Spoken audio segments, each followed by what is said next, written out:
Thank you for joining.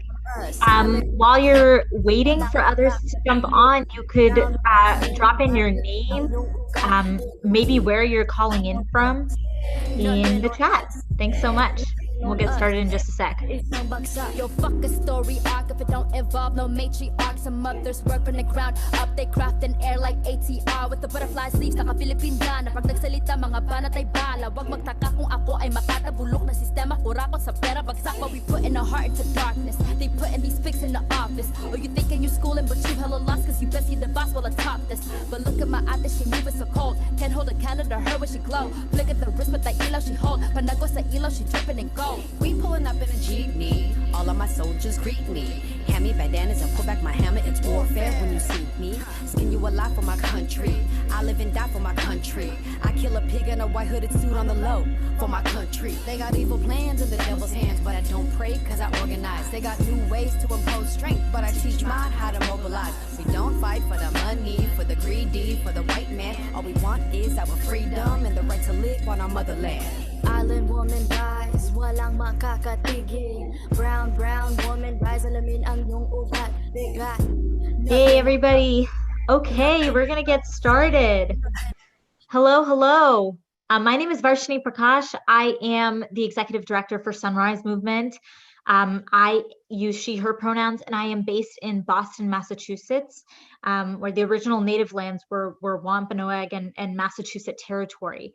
So as you're seeing, a lot of people are dropping in their names, their pronouns, where they're calling in from. And we're also going to be dropping in the chat a way for you to tell which native lands that you might be on and be aware of that, especially as we go into Thanksgiving next week. And we're going to talk a little bit about the implications of that holiday and how you can be aware of it as well moving forward. So if you go to that link that folks should be dropping into the chat right now, you can also share where you are calling in from and also the native lands that you are on. So I'm seeing people from Rhode Island, Wampanoag, Lenape, let's see, Odawa land, Rapid City, Ohlone, Carmel, California, Lakota, Piscataway, Sioux, Miami. Someone said La La Land. Tongva. Amazing. Thank you so much. And there are about 770 people on this call right now. So thank you so much for spending your Thursday evening with all of us. I'm really grateful that you're here and really grateful for this conversation and the really phenomenal Sunrise leaders that are joining me tonight. And I'd also, it's been kind of a tumultuous last few weeks. How is everyone arriving on this call tonight? Like, what are you feeling right now? Can you drop in the chat just one word of how you're arriving? Tired? Ugh, feel that. Burnt out, a little stressed, optimistic, but a little overwhelmed, empowered, exhausted, invigorated, all of the above. I feel that. High on hot chocolate. Determined, amped, joyful, shockingly okay. That's okay. It's okay to be okay. Exhausted and tired. Wow. So many things. I know I have been spending a lot of time and a lot of effort trying to make sense of this moment and trying to figure out where we go next. And the last couple of weeks, the last couple of months, the last couple of years, whatever, they've been filled with a huge variety of emotions, right? Anxiety, some real relief, some real confusion, some real sense of solidarity, some real sense of missing people.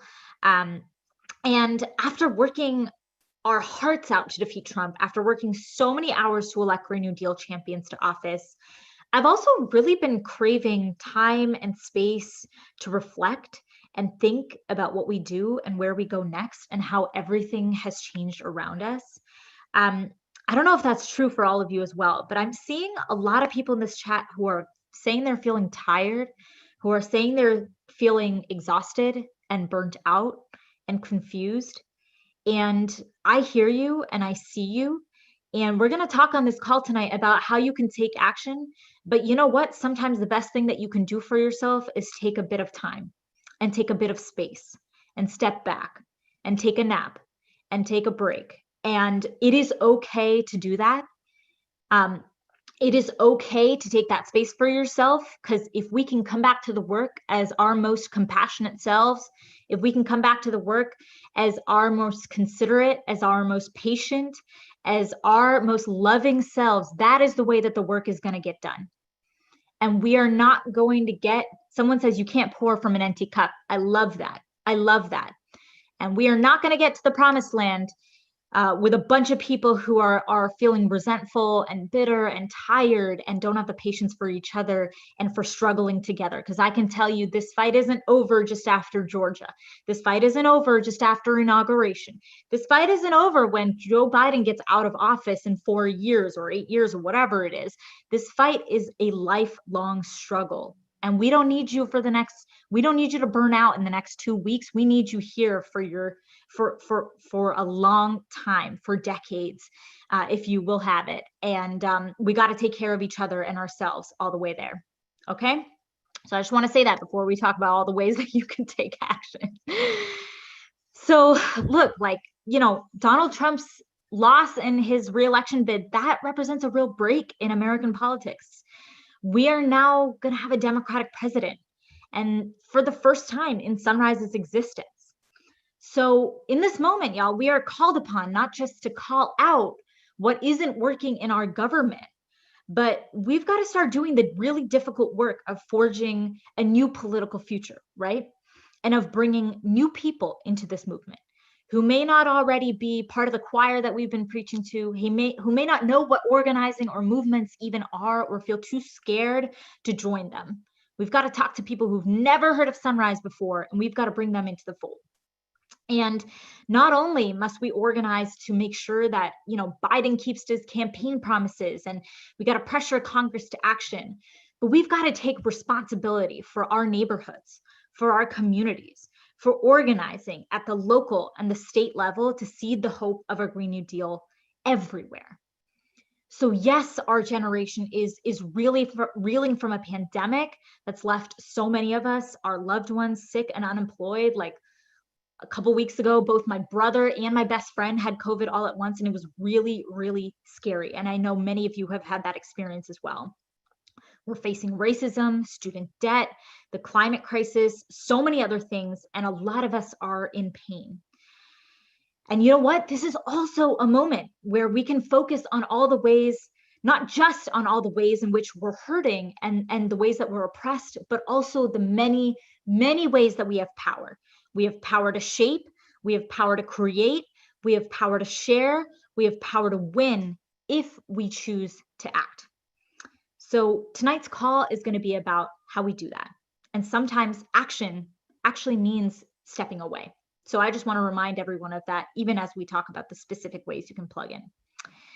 So Leah and Alana are going to start by talking about the big picture of where we're at right now and how we can bring in the thousands of people who have taken action with us in the last few months and get them plugged in.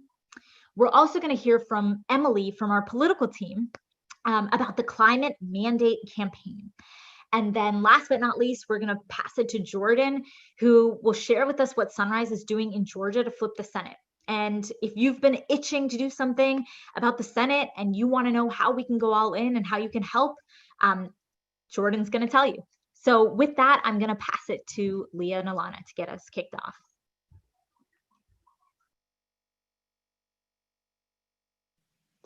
Hi, everyone. My name is Leah. And thank you all for sharing. I just want to say, the person who said that they were feeling optimistic but overwhelmed, yes, I am also feeling that same way. And to Varsha's point of taking a step back during this moment, it's I know next week for me, I'm taking off and I'm going to heavily lean into taking afternoon naps because those afternoon naps just kind of hit differently. So I'm looking forward to that and being refreshed. Yeah, so my name is Leah. I use she, her pronouns. I'm a part of the San Diego Hub, and I'm also a regional organizer in the West. And I'm going to share a story with y'all about the importance of personal stake and how it's fundamental to gaining more people power and, yeah, just growing the movement. So I know for me, I joined Sunrise because I know personally that there's a lot that one person can do, but if we work together, there's things that we can do that's unimaginable when we work together. So as an organizer, I asked myself, what does it mean to organize? And how do we build up to the big picture of bringing thousands of people into our movement, right? So how do we do that? The answer is really simple. We just have one-on-ones. They're the key to building our base. All we really have to do is talk to people. And so having these one-on-ones is a skill that you can always grow in. It's just like drawing or playing the piano. And oftentimes dealing with climate work, we work with a sense of urgency, where we're not really practicing our ability to just talk to one another and have honest intentions. So this happened to me when I first joined the Western Regional team in September, 2 months before the election. So there was all these folks that I had to reach out to and get to know and prepare them for what's to come with the election. And I remember just having these really pointed and specific conversations with people around this singular issue. And this one particular moment, I was having a conversation with Irma from SLAY, Sunrise Youth LA. And I just had to tell her all these projected scenarios about the election and what we could do. And so it was just felt really siloed. It was kind of awkward for me. And so afterwards the election, I'm like, okay, now it's my job. I gotta call back these people and get a general update and follow up. And kind of felt like a lot, and it kind of upset me that I wasn't authentic before. So I didn't get a chance to really build those relationships. So coming back and following up made me feel kind of fake. But my manager was like, you know what? This is now your time to reclaim that and have opening, meaningful relationships. And I'm like, yes, that's exactly what I have to do. And that's exactly what I'm gonna do. And so when I called her back, I was thinking to myself, now's the time to make it worth it. And so I get a general update about the election, and like most Tubbs, she was wondering, where do we go now?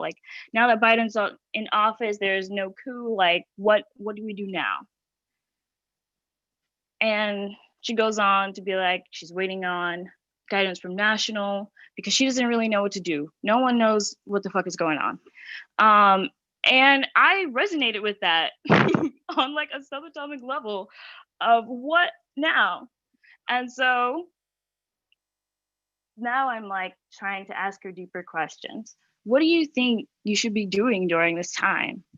And she goes, well, I think that we should listen to Black leaders, lean into local stuff and do mutual aid. And I prodded her a bit more to dig deeper into why she felt that way.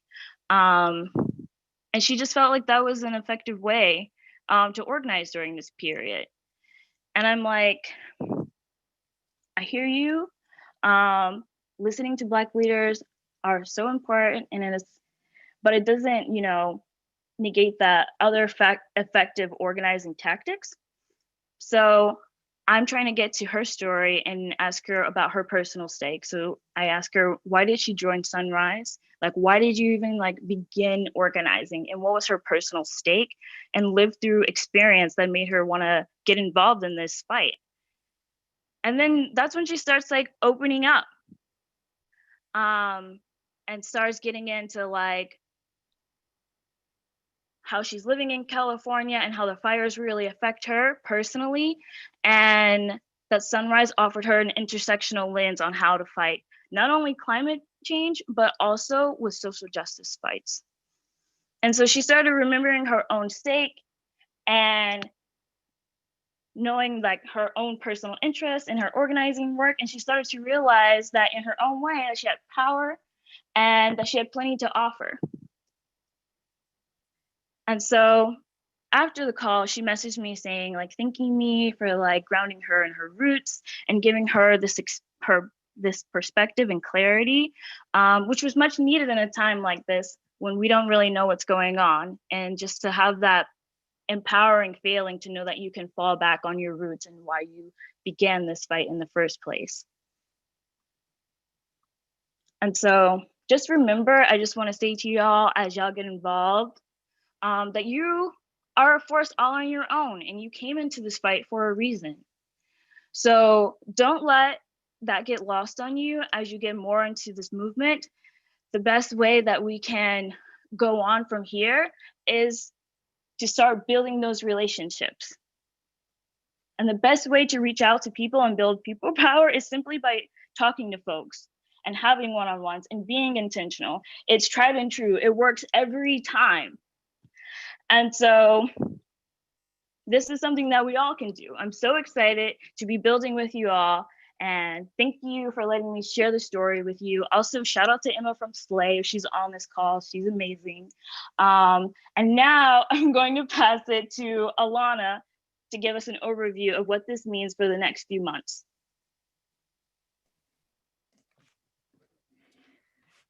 Hi, everyone. My name is Alana. I use she, her pronouns, and I am the lead organizer in the Western region. Let's drop some love in the chat for Leah, for sharing. Yeah, so glad to be in this fight with Leah and with all of you. So Leah was talking about the importance of having these kinds of conversations, and we know that no matter what happens next, it's going to take all of us to win racial and economic justice and a Green New Deal. 70 million people voted for Donald Trump, and so while we have defeated Trump, we've not defeated Trumpism, and we need to build a massive movement, which can seem like a big and complex task, and in some ways it is. But so much of the work that we do to organize and to grow our movement is just talking to the people around us and building relationships with others. So I'd love to see some folks drop in the chat. It's a little hard to keep up because there's 1,000 of you here. But when did you feel powerful in this election cycle? Just take a minute to think, or not a minute, a few seconds to think, when did you feel powerful? And how did you turn fear and anxiety into power? Phone banking, text banking, convincing people in their families, postcards, hell yeah, awesome. So likely you didn't do these things alone, right? Marshall Gans defines organizing as leadership that enables people to turn the resources they have into the power they need to make the change that they want. And imagine if you organized 3 people to turn their fear into power, and then they organized 3 more and 3 more and 3 more. I shared this poem with some folks the other day, but a poem that I love by Marge Piercy that she says, it talks about how you build, and it's like, and each day we mean one more. And I think about that when I think about organizing. It's like each day we mean another person that we brought into this fight. And when we build relationships, we bring people into taking action, and that makes us more powerful. And I think it's a moment of leaning into that power.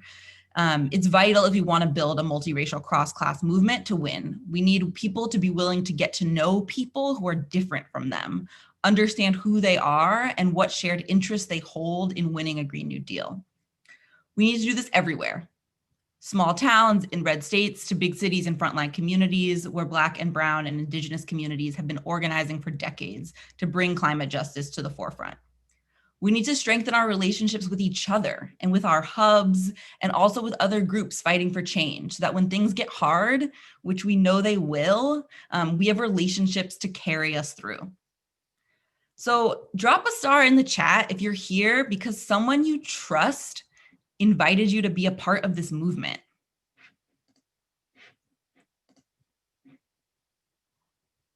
Yeah, probably all of us. I'd love to see drop the name of someone in the chat of someone that you plan to organize into building power with you. When you think about like who you want to bring into this movement, who do you think of?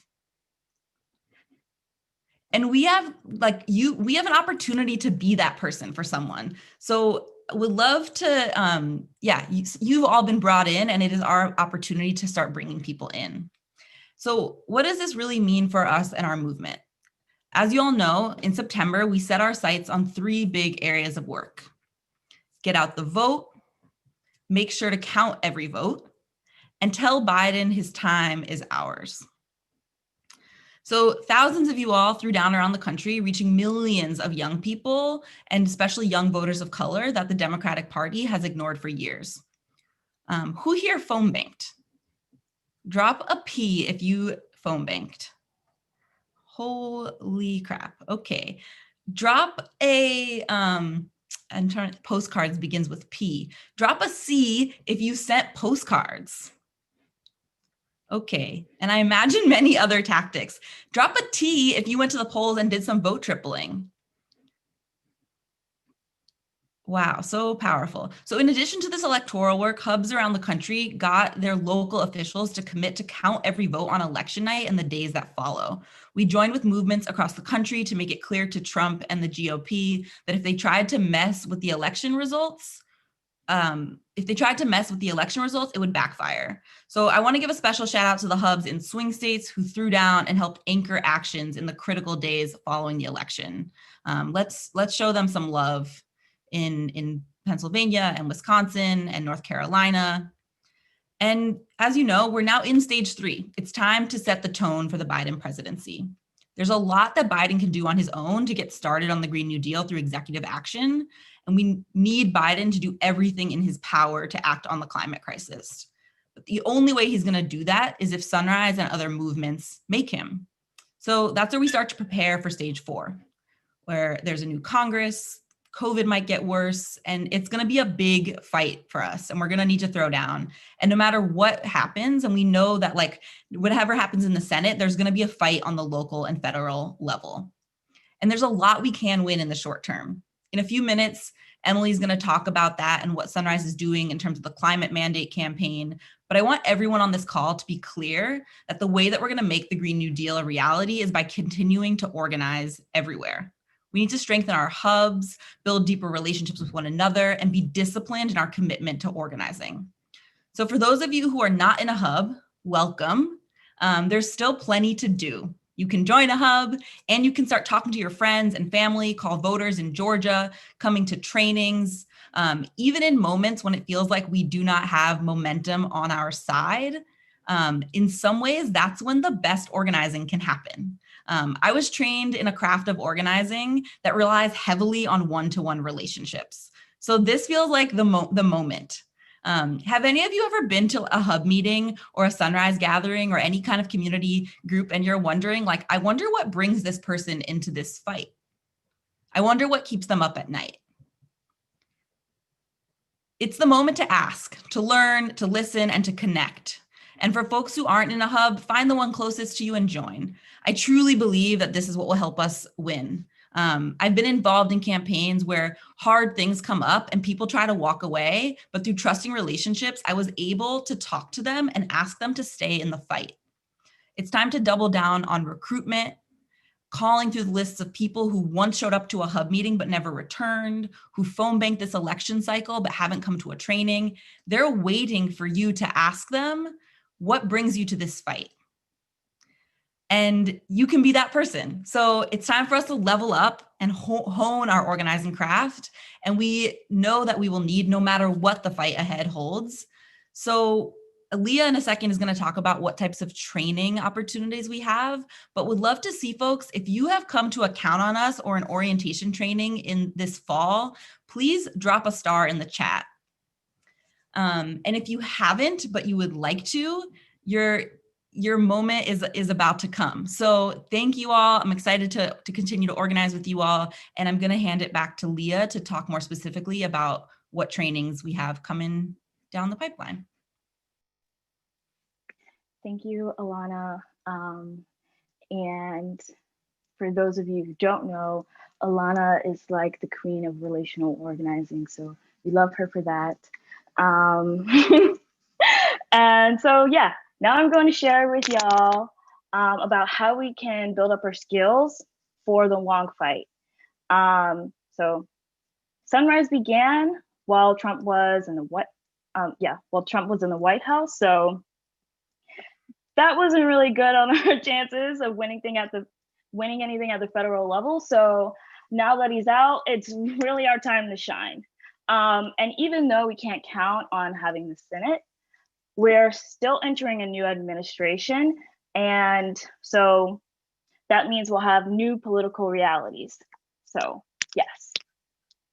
And we want to use this time before Biden is sworn in to wrestle with the new political conditions and what that means for our movement and our organizing. So we're going to take these next couple of months to take stock and what we've learned so far as a movement. We're going to dig deep into what opportunities lies ahead of us.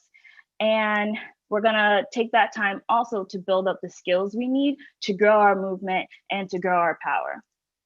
So throughout December, we'll be putting on a massive training series called Green New Deal Year One, Our Plan to Win. And this training series will prepare everyone who's joined our movement in the past few months to be powerful leaders in Sunrise in 2021. And so with this training, you'll gain fundamental skills you need to organize for the Green New Deal wherever you live. And so, yeah, this means trainings about Sunrise strategy and exploring how our movement builds political power in the halls of Congress, and also how we build people power out on the streets. And it also means that we'll be learning about core organizing skills, like having one-on-ones, as I mentioned before, how powerful they can be. And we'll even go over how to facilitate and organize meetings and how to plan an action. And as an action coach myself, if you are in the West, I will be coaching you, maybe. And so if anyone here has ever attended a Sunrise School class, then you already know how empowering it can be to discuss these huge topics that we're all grappling with, and practice core skills with a bunch of other young people. And so, yeah, we want the movement to be ready on day one of the Biden administration to tackle and hold him accountable. And we're going to do that with the Green New Deal Year One Plan to Win training series. And I think that the link has been put out in the chat, so please sign up there. In addition to this training, we're going to be having hubs put on their own training in cities and towns across the country, similar to the Green New Deal Year One. These trainings will be led by hubs, and there will be a T for T. So that link should also be being put in the chat right now. So please look out for that and sign up for that if you want to get into that. And so, yeah, thank you all. And one last time, I just want to plug those links for the Green New Deal Year One training and also the T for T. And so thank you all. I'm going to pass it back to Varsh. Sweet. Thank you so much, Leah and Alana. I think it cannot be stressed how important one-on-one conversations are right now for bringing new people, so that there will be a million more P's and C's and stars and whatever the heck else is in there, and so that we can triple and quadruple and exponentially grow our power. If you all are like, I can't wait till December, and I want to learn about how to do this kind of organizing. I want to learn how to have these conversations. A bunch of our staff has been revisiting this podcast between a woman named Jane McAlevey and Ezra Klein. And someone's going to drop the link for that podcast in the chat right now. And Jane McAlevey is an extremely accomplished trade union organizer. She, like, better than anyone knows her chops when it comes to doing one-on-one conversations and having conversations also across lines of race and class and political ideology and identity. So if you want to learn more, I super recommend that. It's super fascinating. I struggle to listen to long podcasts, and I couldn't stop listening to it. So maybe save that for over your break or this weekend. Cool. Okay. And I think we'll get the numbers coming in a couple of minutes. We have dozens so far, and we also have almost 1,000 people on this call right now. So thank you so much for joining. Oh, someone's asking what numbers, the numbers of people who are signing up for training. So as that's coming in, I can give a little bit of an update. Cool. Okay. I'm going to pass to Emily to talk about the climate mandate campaign. Awesome. Hello, everybody. I'm so glad to be here. So my name's Emily. I use they, them pronouns. I am part of the Chicago Hub. Shout out to the Chicago Hub. Have some friends here on this call. And I'm part of Sunrise's political team. So yeah, first I want to thank Alana and Leah so much for lifting up the importance of training. I remember for me in the first couple of months of Sunrise, I hadn't been to a training. And one of the things I really struggled with was how to just talk about Sunrise and the Green New Deal to people in my life. And I remember after going to the training, I just felt so much more comfortable and grounded in Sunrise and our vision of the Green New Deal, and felt really ready to step up in my hub. So definitely, if you haven't been to trainings yet, encourage you to lean into this moment and attend some of those upcoming trainings. So as we got amazing grounding from Alana and Leah and Varshini, our movement needs to have its sights set on the long fight. But we also know that things are incredibly urgent for people right now, from COVID, the climate crisis, and systemic racism. People are feeling the pains of these crises right now, and our movement can't wait until Inauguration Day to get started. There are things we can be fighting for and winning in the short term over the next couple of months. So before I dig into some of the details about some of the potential wins on the horizon in the coming months, what our work's going to look like in the coming months, I want to share a little bit about how I came to Sunrise and how far we've come. So I was one of the many people who first heard about the Sunrise movement and the Green New Deal from a viral video on social media. I saw young people being so bold and unafraid, telling these powerful stories as they sat in Nancy Pelosi's office, calling on her and the Democratic establishment to step up or to step aside. I'd be curious to hear how many folks who are on this call right now first heard about Sunrise through seeing a really powerful video or image on social media. Maybe drop a reaction in the chat. I know there are so many of us, but that's how we, first had a touch point with the movement. One of the things that I've been reflecting on this week is that action of Sunrisers sitting in Nancy Pelosi's office, being joined by Alexandria Ocasio-Cortez, that action was 2 years ago this week. I don't know about you all, time is working a little extra weird for me these days. I just can't wrap my head around the fact that was 2 years ago. And in those 2 years, our movement has grown so much. For me personally, I went from someone who was feeling really hopeless about the future of our national political landscape, who didn't think that I could take action on this big looming thing called climate change at the scale of it as a crisis. I went from that place to finding a political home, a place that I felt supported and trusted and in community, taking bold and meaningful action. And for the movement, the Green New Deal has gone from something that no one had heard of, including me, to a part of the progressive litmus test on the national political stage in the presidential election and key congressional races. Sunrise has gone from a handful of hubs across the country to hundreds of hubs. And things are changing in Washington. The squad is growing with the addition of Jamal Bowman and Cori Bush, who we threw down with to help get elected. In these past 2 years since November 2018, our movement has changed just like so much.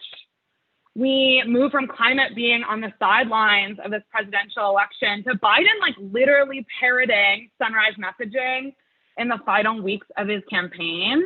And it's because we showed him just how powerful we are and just like how powerful our vision for the future is. So when I think back to 2 years ago, I think about just how much I've grown as a person, but also how much this movement has grown in wielding political power in just ways I just like literally could not have imagined in 2018. And then I think about the next 2 years.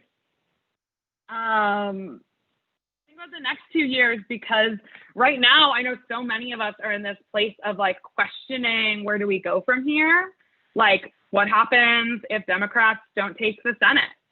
Like, yeah, we defeated Trump, but Biden is not the person that I wanted to be seeing in the White House. And a lot still just like feels like an uphill battle.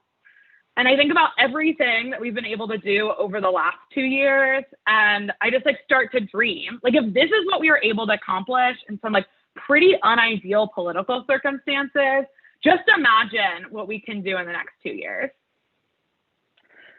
Right now, we're in a really, really similar moment to where we were in November 2018. We've just come out of an election with some like really powerful and important wins, and still knowing that there's like a lot of work to do. And in 2018, it was Sunrise, and it was Alexandria Ocasio-Cortez sitting in Nancy Pelosi's office. But with everything that has changed, so has the movement for the Green New Deal. And there's like nothing that has shown that more clearly for me than the action that is happening in DC, like right now, as we're on this call. Maybe we can get some reactions in the chat of if folks like watched the live stream from earlier today or saw photos or videos on social media of the action happening in DC right now. I don't know about you, I was like sitting in my apartment in Chicago watching the live stream, and I was like, this is so powerful. There was like this one moment when Alexandria Ocasio-Cortez stepped up to the microphone on the live stream. I was watching her. She was right outside of the Democratic National Committee headquarters. And it like brought me back to this moment from 2 years ago when I saw this video of AOC joining Sunrisers in Nancy Pelosi's office. And there were so many things that felt different about this moment. It felt different because AOC stepped up to the mic after we heard from 3 Congress people-elect who spoke before, who are newly elected champions on our issues. She talked about everything that's changed since she and Ed Markey introduced the Green New Deal resolution almost 2 years ago.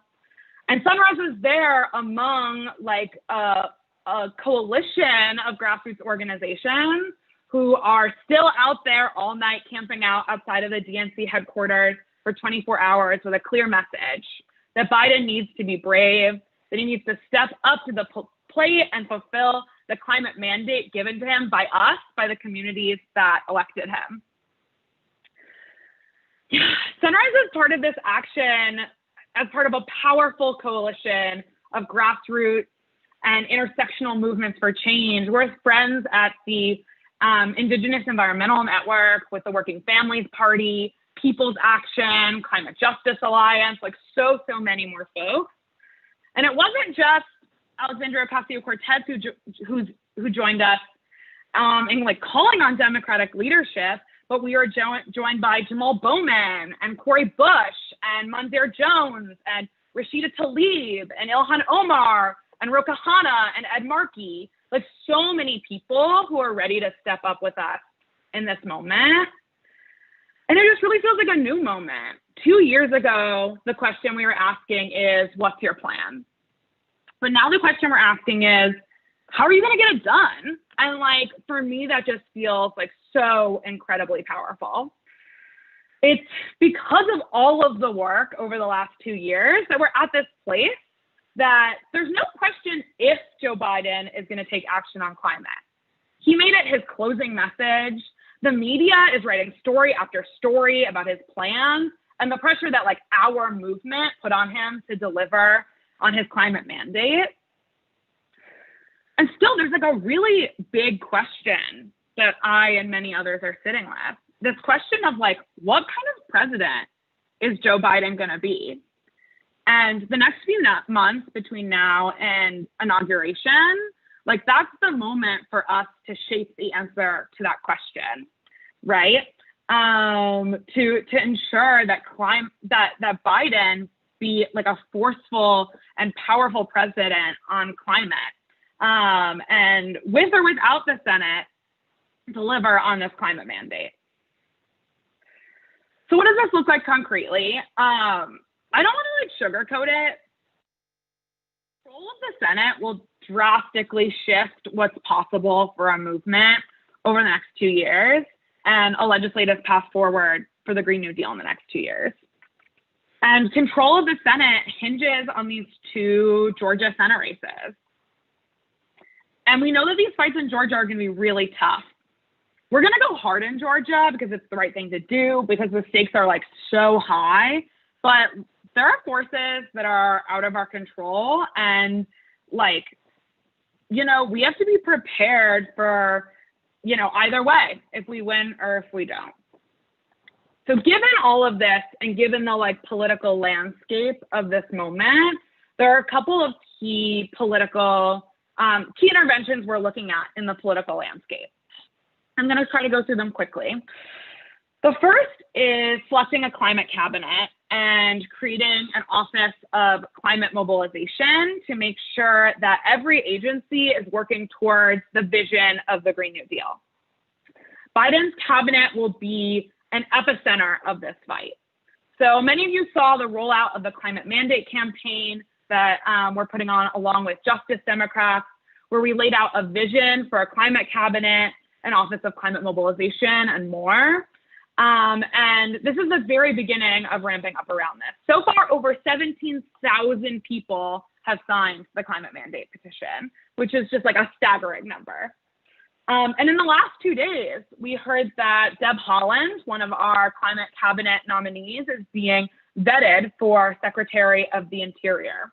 For those who don't know, Deb is an incredible Indigenous leader and congresswoman from New Mexico. And she was one of the first members of Congress to back the Green New Deal. And I really want to especially shout out the Indigenous groups like the Indigenous Environmental Network, the NDN Collective, other Indigenous groups around the country who've been throwing down for Deb. It's their work that makes it possible for a progressive Indigenous leader to have a real shot at being the next Secretary of the Interior. So in addition to like fighting for this climate cabinet and office of climate mobilization, we are going to be fighting for commitments from Joe Biden, the Biden-Harris administration, for bold executive action on day one. There is an opportunity for some like real huge steps forward on environmental justice and stopping fossil fuels. And Biden has already made a lot of commitments around this. There's space for some like real things we can do around Indigenous sovereignty that would be incredibly transformational. We can move forward on clean energy standards for electricity, vehicles, buildings, so much more. And there's a lot we can do with the spending power of the federal government and the budgets of certain agencies to create good green jobs. And we are already seeing folks start to take action around this with some like really incredibly powerful actions, including an action in Philly at Biden's headquarters earlier this week, and the Biden Be Brave action happening in DC right now that I was just talking about, that are pressuring Biden both to select a climate cabinet and then also to fulfill his climate mandate through executive action on day one. So I really want to shout out the amazing actions that have been happening over this weekend. Know that hubs are getting ready to take actions in the coming weeks. And in the follow-up email that folks will be getting tomorrow, there'll be details about how you can plug in and take action. And then, you know, if we win in Georgia and like we take back the Senate, we can scale up what we've done. We can take the important work of building our movement's power and building public support for the vision of the Green New Deal and turn into like big wins in Congress. This moment is about raising expectations around what Joe Biden is going to do on climate change. It's about talking with our communities and popularizing and breaking down the kinds of policies that we're talking about into things that people understand that will impact their daily lives. That's why the work of like training and education that Alana and Leah talked earlier about is like so important. This stuff is complicated and we need to understand what's going on so that we're able to build popular support around it.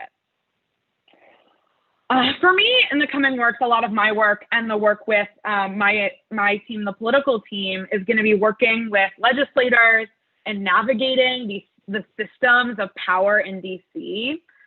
It's a lot of like seeing the way that like old white men still control our politics in this country, but it's also seeing all the moments where sunrisers walking into a room or a Zoom room in this moment, people are listening because of just how much power we built. It's seeing the shifting political landscape and seeing a new path forward in our national politics. And I am just like so excited and honored to navigate all of this with you. And I just really want to acknowledge that I think sometimes it can be really hard to know what to do or how to take action. Things are moving like really quickly. It can just be hard to know how to plug in. But I guess what I want to say is like amidst all of the uncertainty and messiness of this moment, I'm just seeing all of the ways that we are collectively building power as a movement as we move into the next phase of our long-term work. Yeah, I'm just so glad to have gotten to take some time to like ground us in this moment with you all and talk about our plans moving forward. And really, I'm just grateful to like be in this movement with you all, with almost 1,000 people on this call right now. With all of that, thanks all for taking the time to digging into that with me. And I'm gonna pass it back over to Varshini. Yes, thank you so much, Emily. I really appreciated that clear-sighted breakdown of what we've got to do. So thank you so much. And also, I really appreciated your energy. It was very infectious. Cool. Well, I feel like you kind of just hyped us up for Georgia. So I think I kind of want to just pass this on to Jordan to tell us what's up in Georgia, how we can get plugged in, and how we're building power. Take it away, Jordan.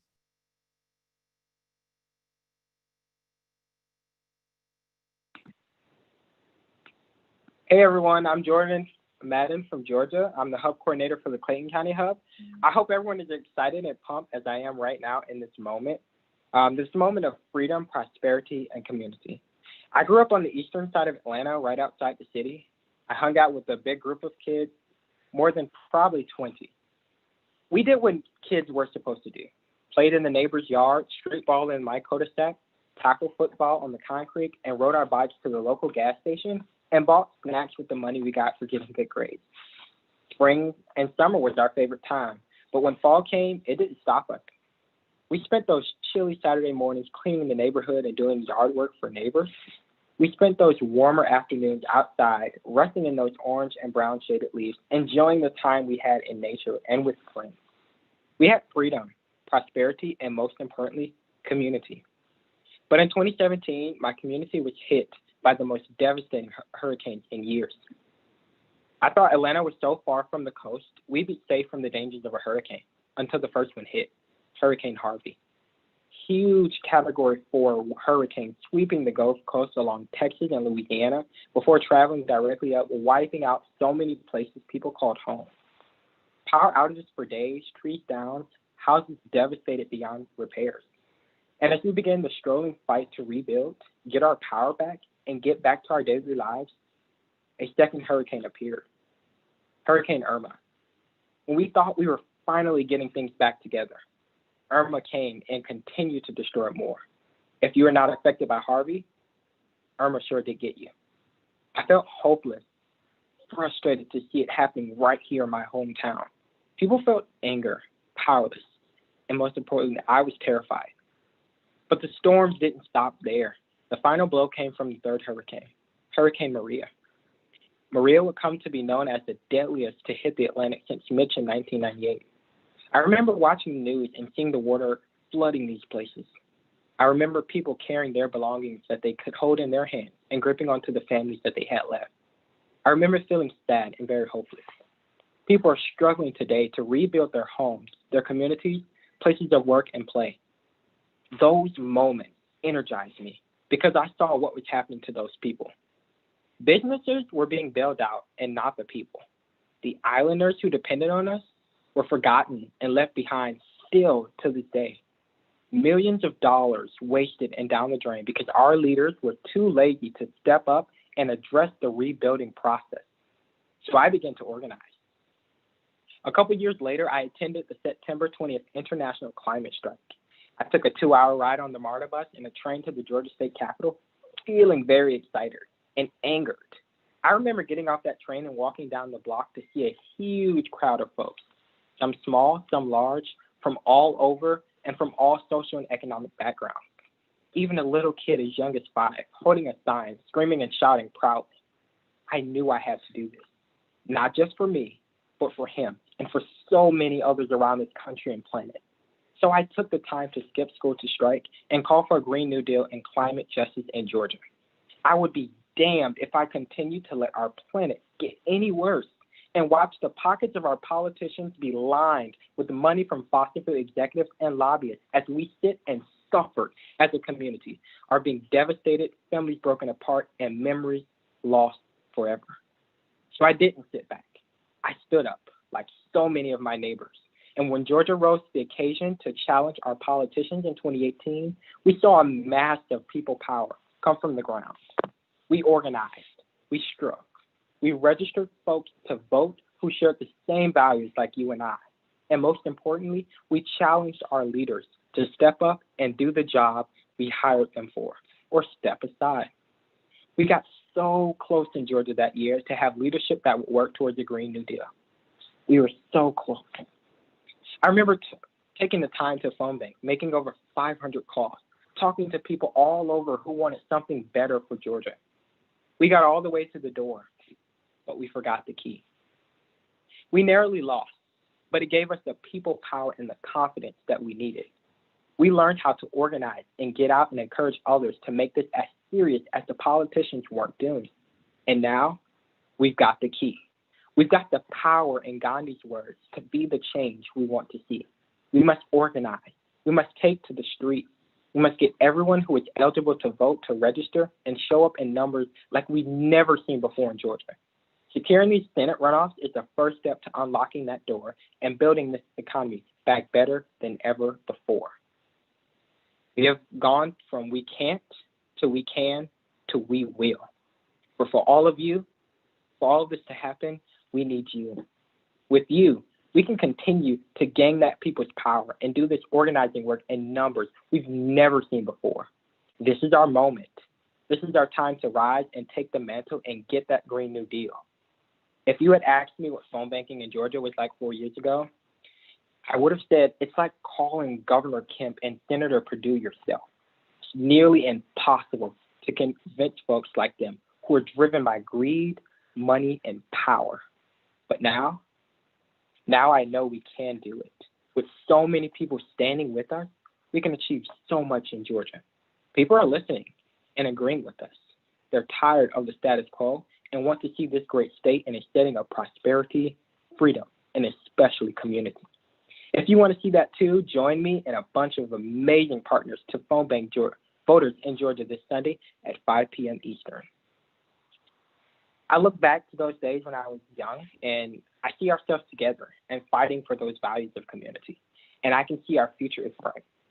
I see another group of children riding their bikes and playing in their local neighborhood on a clean planet. I see those families and economic security with good, high-waging jobs. And most importantly, I see our country moving forward to save this planet. We must do it, and we can. And we know it can be done. Young people helped to flip Georgia blue by voting in record numbers, and we're going to do the same thing again. As the co-hub coordinator of the Clayton County Hub, along with Sunrise leaders from across Atlanta, Gwinnett, and Georgia, all working with Sunrise staff to make the biggest impact possible in this runoff and grow our movement here in Georgia. Following the leads of our hubs and partner organizations in Georgia is how we deliberately and strong organizing that could last well beyond this election. I know that everyone has got Georgia on their mind, and I know that many of you from across the country have been asking how to get involved in fighting to win the Senate.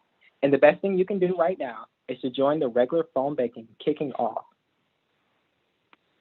Join the regular phone banking kicking off this Sunday, November 22nd from 6 to 8 p.m. Eastern Standard Time.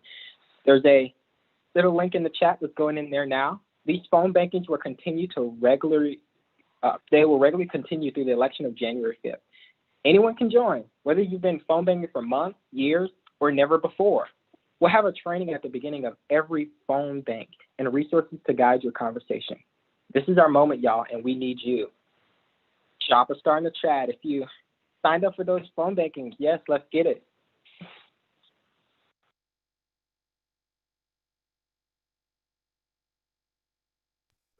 Yes, Jordan. Oh my God, that story was just beautiful. You are such a phenomenal leader. Thank you for helping us take action. Can everybody give some love to Jordan in the chat? Like, I am so impressed with the work that you've been doing in Clayton County, so impressed with your team, so impressed with Georgia, so impressed with what y'all are gonna do over the next couple of months. And thank you everybody for signing up as well. I know so many people have just been raring to go to figure out how we can win these Senate seats, and really appreciating the Georgia team for taking a lot of time and thinking about how we do this in the best way and how we build our power. Awesome. I think folks kept dropping in the links in the chat, so maybe we can get a couple more if people might have missed that. And I'm getting numbers from our team to say that a couple hundred people now have signed up for the trainings, and dozens of people have signed up. I think we have over 20 people who have signed up to get trained to host trainings. So that's like another 20 trainings that are going to happen around over the next couple of weeks. Super exciting. Thank you, everybody. Oh, nice. I love it. Self-organized plus if you are training. Cool. All right. So look, y'all, there are so many young people out there right now who are trying to make sense of this moment together. There's going to be pain over these next few months with COVID and the recession, and we are going to need to be there for each other and our communities. And we got to commit to the organizing to make it happen. I feel like I get asked on literally a daily basis how I keep my hope alive in the midst of all of these crises. But you know what? Like, hope is not some kind of theoretical thing, right? It's not an intellectualized thing. It is a practiced, waged, active love for ourselves, our communities, our country, our world, every single day. And that is where hope comes from. Like, hope is that flutter in your heart when someone who's never organized before joins your hub for the first time, right? Or you collectively raised your voices in song or in chants, or you join a phone bank at night on like a random Tuesday, and there's literally hundreds of other young people with you. So hope lies in action. And I want you all to remember that every day moving forward. And we've begun the process of changing the world together just in these last few years. Like, Sunrise has only been around for 3.5 years so far. And we have a long way yet, but what we have to build now, it's bigger than Biden. It's bigger than Mitch McConnell. It's bigger than Bernie Sanders. And yeah, it's bigger than the squad, because we are building towards a world that has not been born yet, but it can begin to emerge from our actions. And this is going to be the struggle of our lifetimes. So I want to thank you for being here. I want to thank you for every action that you will take from here on out, and stick with it and wage fierce hope and love every single day, because that is the only way that we're going to find our way to the other side.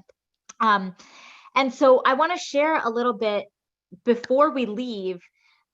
For Thanksgiving, I want to just ground us real quick for next week's holiday. So this is a moment for all of us to reflect on the ways that we can center Indigenous communities in our lives.